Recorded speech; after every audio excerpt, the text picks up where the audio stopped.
Buenos días, hermanos, Dios les bendiga. Hoy voy a comenzar con una historia que tiene de título El prisionero.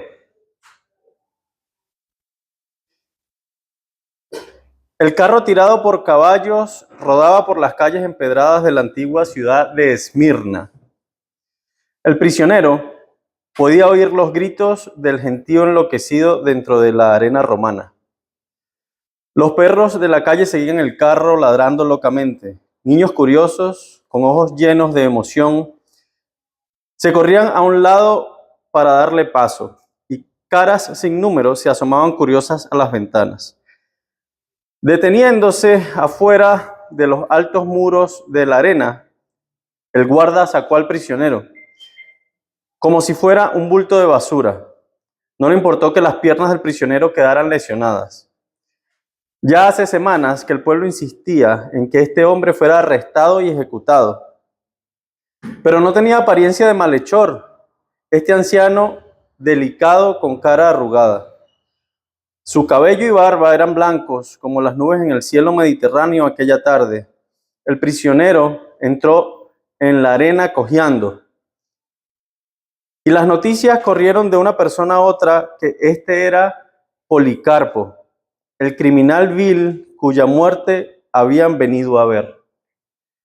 Su delito, ¿cuál era? Era el líder en aquella ciudad de una secta supersticiosa, la secta conocida por el nombre de cristianos. El anciano, guiado por soldados, se acercó al procónsul romano mientras el gentío gritaba su aprobación. Querían ver sangre esta tarde. Pero la cara del procónsul se ruborizó. ¿Era este el criminal peligroso a quien querían darle muerte? El procónsul se inclinó hacia adelante y habló con voz baja al anciano prisionero. El gobierno romano no quiere perseguir a los ancianos, solo jura por la divinidad del César y te pondré en libertad. Esto no puedo hacer, dijo el anciano. Entonces solo grita, abajo los ateos, y bastará, ya que los cristianos no tenían ni dioses ni templos, muchos creían que eran ateos. Con gran calma, el prisionero dio la vuelta y señaló hacia el gentío que gritaba por su muerte. Entonces, mirando hacia el cielo, a toda voz dijo, abajo los ateos, señalando a todos los demás, ¿no?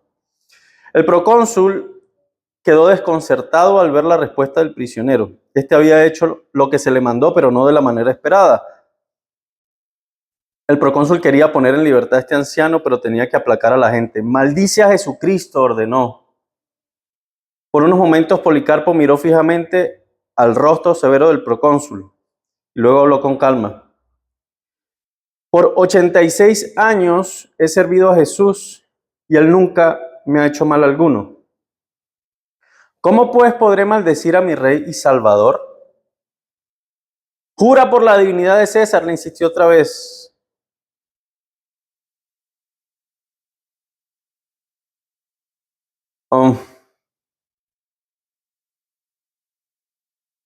¿No sabes que tengo a mi poder los animales feroces?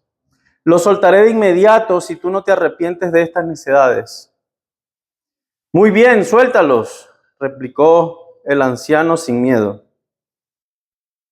¿Quién ha oído jamás de que una persona se arrepintiera de lo bueno para andar en pos de lo malo? Bien, si los leones no te dan miedo, óyeme. Te quemaré vivo si no maldices a Jesucristo ahora mismo. Lleno del Espíritu Santo, Policarpo contestó con gozo y valor. ¿Me amenaza usted con un fuego que se apaga después de una hora? ¿No sabe que vendrá un fuego eterno, el fuego del juicio reservado a los impíos? ¿Por qué esperar más? Haga conmigo lo que va a hacer.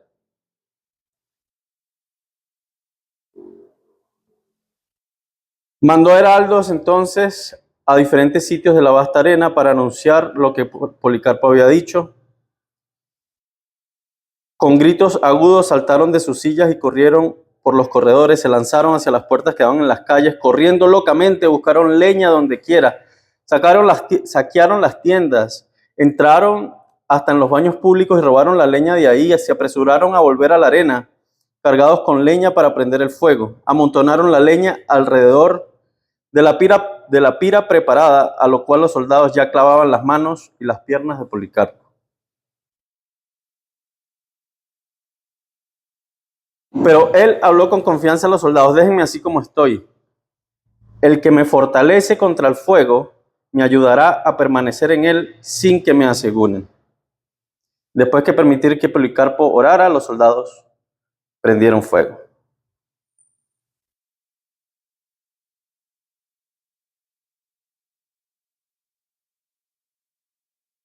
Es muchas veces inevitable que cuando vemos historias como estas o cualquier historia de injusticia o sufrimiento, preguntemos: ¿y dónde está Dios? ¿Dónde está Dios mientras este anciano de 86 años que le ha servido, que no ha hecho nada malo, está siendo quemado en una hoguera? ¿Dónde estaba Dios cuando Esteban, ¿se acuerdan de Esteban? Un cristiano ejemplar, no le hacía daño a nadie, que había donado sus bienes, era apedreado hasta morir. ¿Dónde estaba Dios cuando a los hijos de Job le caía la casa encima? O cuando le robaron, o cuando le quitaron el ganado. ¿Dónde estaba Dios cuando sus propios hermanos le arrancaron los vestidos a José, lo tiraron en una fosa, lo vendieron como esclavo? ¿Dónde está Dios cuando un niño es maltratado, cuando alguien es asesinado, cuando la enfermedad no se cura, cuando ocurren accidentes? ¿Dónde está Dios? Esta es una pregunta totalmente natural cuando somos alcanzados por algún mal. Porque el mal de este mundo nos hace dudar, nos hace pensar que Dios está ausente, que es indiferente y que no escucha. Esta pregunta es totalmente válida cuando estamos en problemas, cuando estamos en situaciones difíciles. ¿Cómo explicamos la maldad y sufrimiento al lado de un Dios bueno y todopoderoso? Es una pregunta totalmente válida y es de lo que vamos a estar hablando hoy. Primero, esa pregunta nace tal vez de una mala enseñanza o una mala concepción que ha dado el mundo, sobre todo moderno, a Dios. ¿Sí? Por alguna razón hemos entendido que el trabajo de Dios es quitar todos los males, todas las cosas que existen, ¿sí? Proteger a las personas de manera absoluta para que no pase nada malo. Dios es alguna especie de seguro contra los problemas y contra las maldades. Y esa es una concepción, digamos, muy amplia en la sociedad. Queramos o no, incluso todos nosotros en algún momento vemos a Dios de esa manera. Como que Dios, su trabajo es quitarme todos los problemas y evitar todas las maldades. Hay un versículo en Isaías 43, capítulo 43 y versículo 2. Dice: cuando pases por las aguas, yo estaré contigo, y si por los ríos, no te anegarán. Cuando pases por el fuego, no te quemarás, ni la llama arderá en ti. Pareciera que Dios está diciendo aquí que no va a pasar absolutamente nada, que nada de lo que pase te va a afectar. Pero la verdad es que vivimos en un mundo caído, un mundo donde existe el pecado, la injusticia, y donde también existe la libertad mal usada. La libertad mal usada es porque para que Dios elimine todo el mal, debería eliminar también toda la libertad de aquellos que la cometen.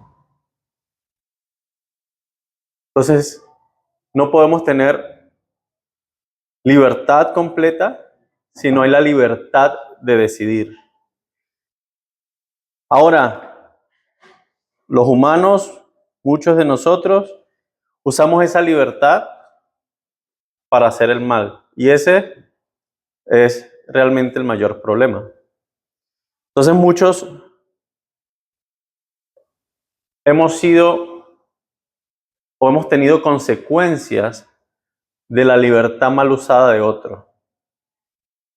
Entonces otra vez, niños maltratados, robos, asesinatos, guerras, ¿cierto? Tantas cosas que son de allí, de esa libertad. Ahora,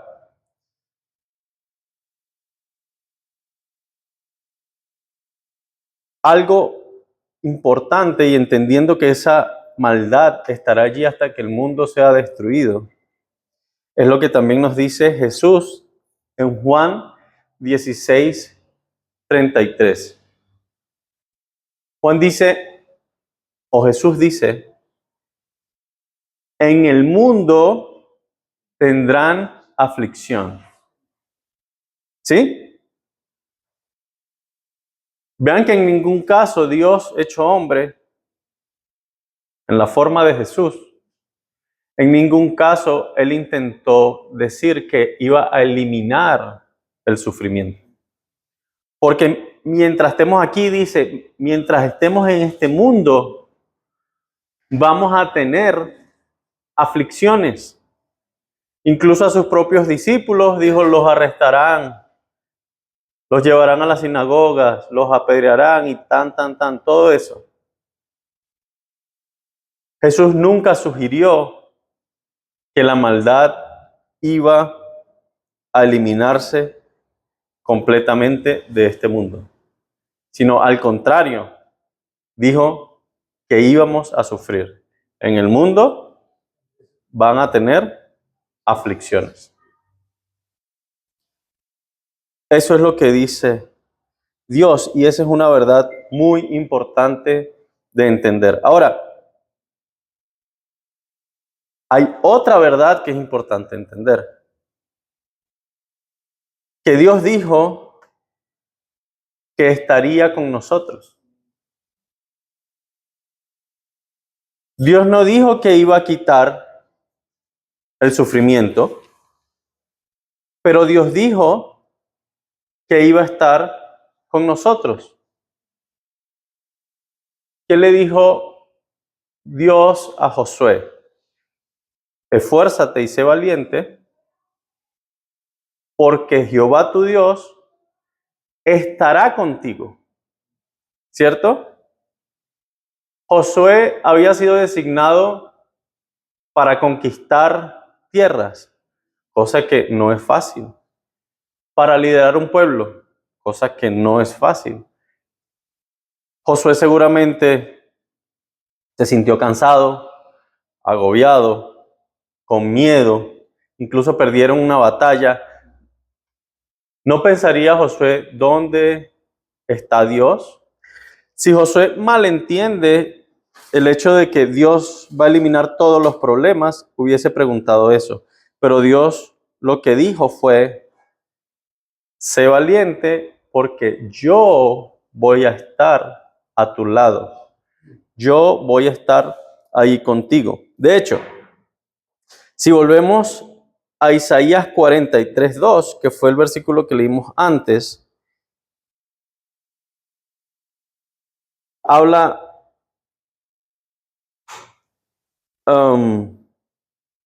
de que los ríos no te anegarán, no te hundirás en los ríos, no te ahogarás, cuando pases el fuego no te quemarás, que la llama no va a arder en ti.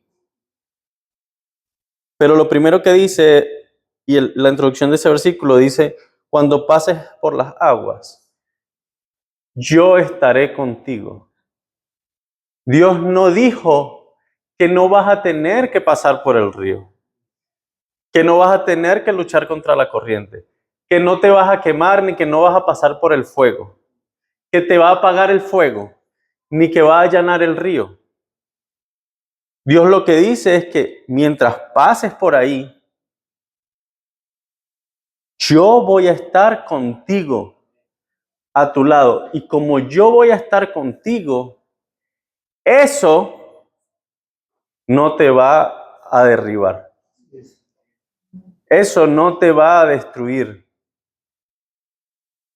Porque tengo otros planes contigo.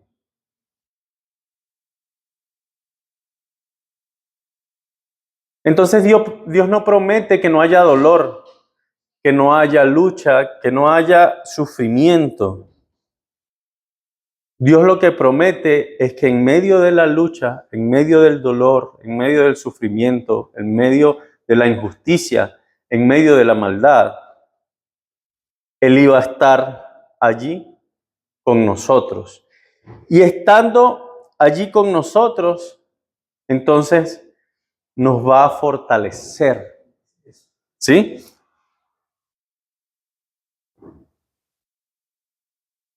Así que, ¿cómo respondemos la pregunta, ¿y dónde estaba Dios?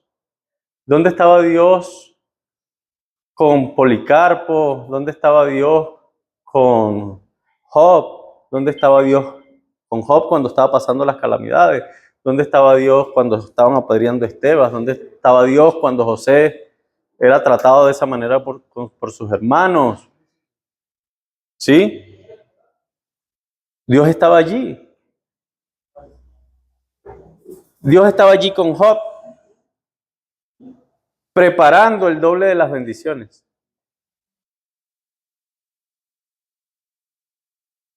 Enseñándole que aunque todo se pierda, su gracia, la gracia de Dios es suficiente.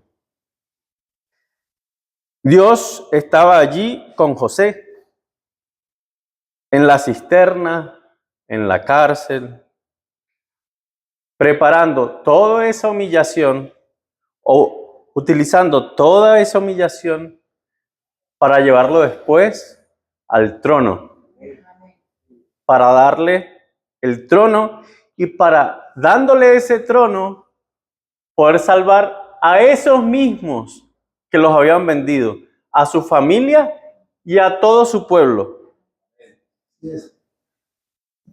Dios estaba allí con Esteban,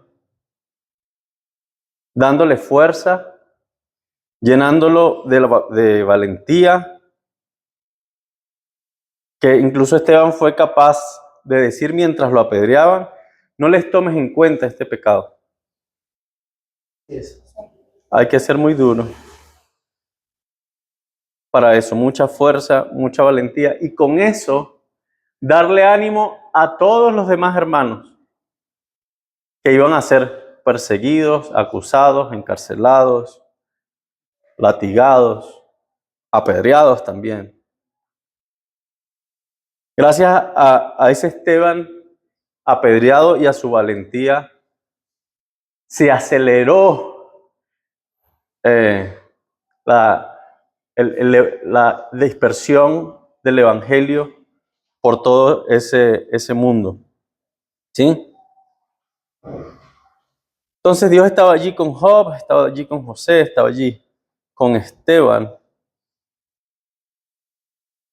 Y Dios estaba allí contigo también.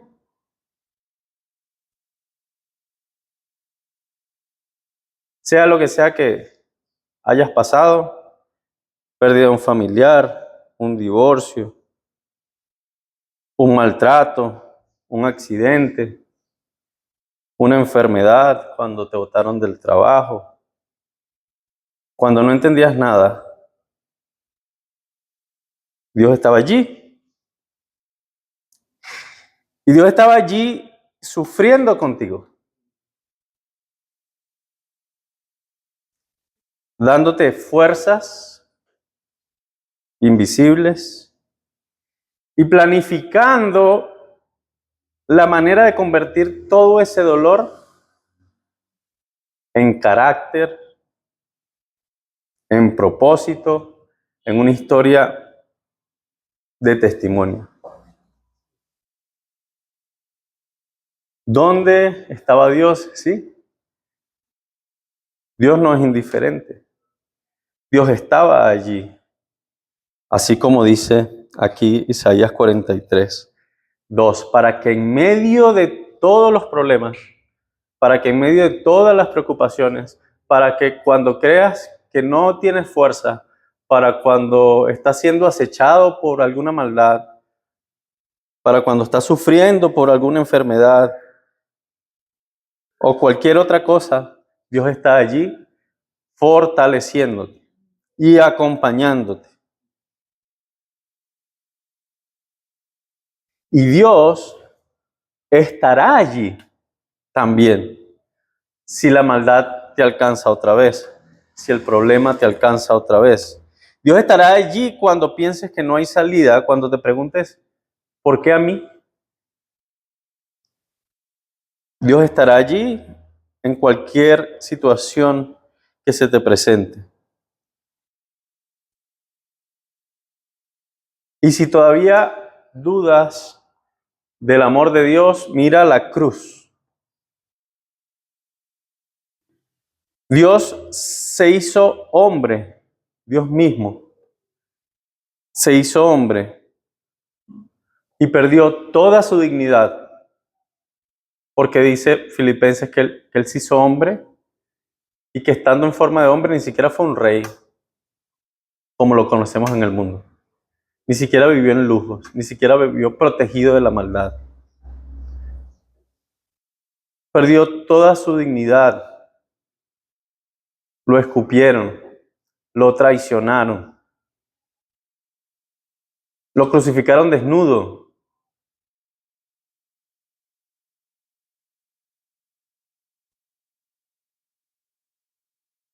Lo crucificaron injustamente y lo crucificaron como si fuera un ladrón, junto con otros ladrones.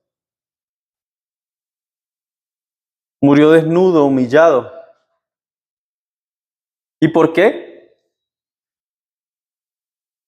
Para demostrarte a ti que Él no se quedó mirando el dolor, que Él no se quedó mirando desde lejos,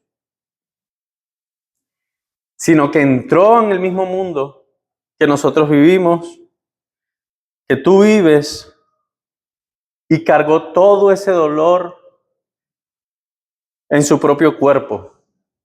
Y sufrió todo y más de lo que alguno de nosotros aquí tal vez pueda sufrir en su propia vida. Mira, Jesús pasó por todo. Hay una canción que se llama Dios también, muy bonita. Dice, Dios también perdió a su hijo, Dios también probó la soledad, Dios también fue maltratado, Dios también fue humillado, Dios también fue traicionado por sus amigos, Dios también pasó hambre, Dios también pasó frío.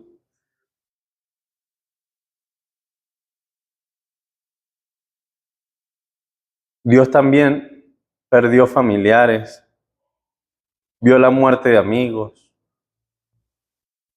Así que Dios, en la persona de Jesús, muestra el amor y muestra que no es indiferente. y muestra que nos entiende. Muestra que entiende cuál es el dolor. Y Él mismo sufrió el dolor. Pero ¿saben qué también? Todo ese dolor y todo ese sufrimiento también lo transformó en algo bueno. Lo transformó en salvación eterna, lo transformó en esperanza.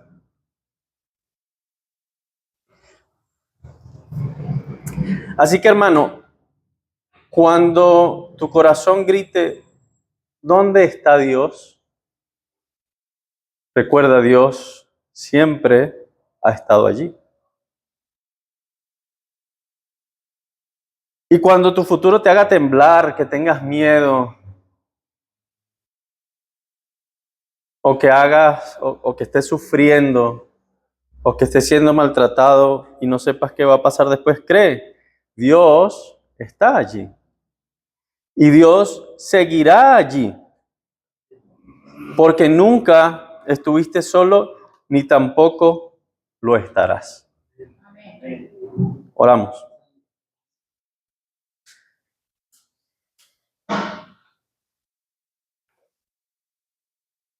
Dios mío, Señor mío, gracias, Padre, porque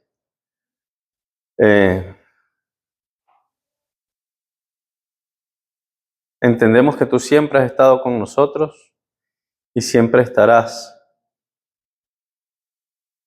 A pesar de que haya dificultades, a pesar de que haya sufrimiento, a pesar de que la maldad nos alcance,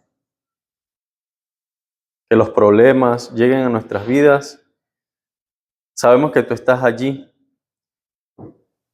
Y estás allí, Señor, para reconstruir todo eso que nos pase de una manera que nosotros mismos tal vez en ese momento no entendamos.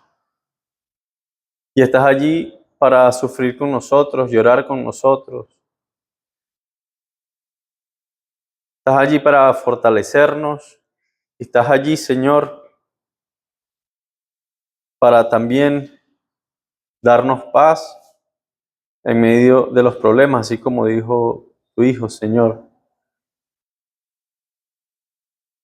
que Él nos va a dar paz, que en el mundo tendremos aflicción, pero que Él ha vencido al mundo. Y ese vencimiento, Señor, sabemos que no es que ha eliminado todas las maldades, sino que nos ha dado la oportunidad y la capacidad de atravesar las peores pruebas gracias a tu compañía. Gracias, Señor, porque todo lo que estamos aquí hoy, a pesar de cualquier mal, estamos aquí porque tú nos guardaste en medio de todo eso. A pesar del sufrimiento, el dolor, las preocupaciones, todas las cosas que hayamos pasado, estamos aquí y estamos hoy firmes, de pie, con esperanzas, porque tú, Señor, enderezas nuestros caminos para que así sea. Y tú, Señor, nos sostienes con tu mano en medio de cualquier problema, Señor, de cualquier situación. Ayúdanos, Señor, a recordar estas cosas en medio de la tribulación. Ayúdanos a recordar estas cosas en medio incluso de los recuerdos, de los malos momentos. Ayúdanos a pintar, Señor, todos esos recuerdos y todas esas situaciones de tu amor, de tu fe, de la esperanza, de tu compañía. Ayúdanos a que todo eso sea así, Señor, y que de esa manera vivamos una vida en paz, Señor, con paz en nuestras mentes y paz en nuestros corazones, que es también eso que nos das a nosotros, los cristianos, Señor, que nos das a aquellos a que tenemos fe en ti, nos das esa paz en medio de cualquier situación. Gracias por estas cosas. Gracias por haberte hecho hombre, Señor, para que no podamos decir que tú no entiendes. Gracias por haberte hecho hombre para que nos hayas dado el ejemplo. Gracias por darnos tantos ejemplos en tu palabra de que tú sí estás en medio de las tribulaciones de aquellos que te aman. Bendice a cada uno de los que están acá, sus corazones, sus mentes, para que nunca una prueba,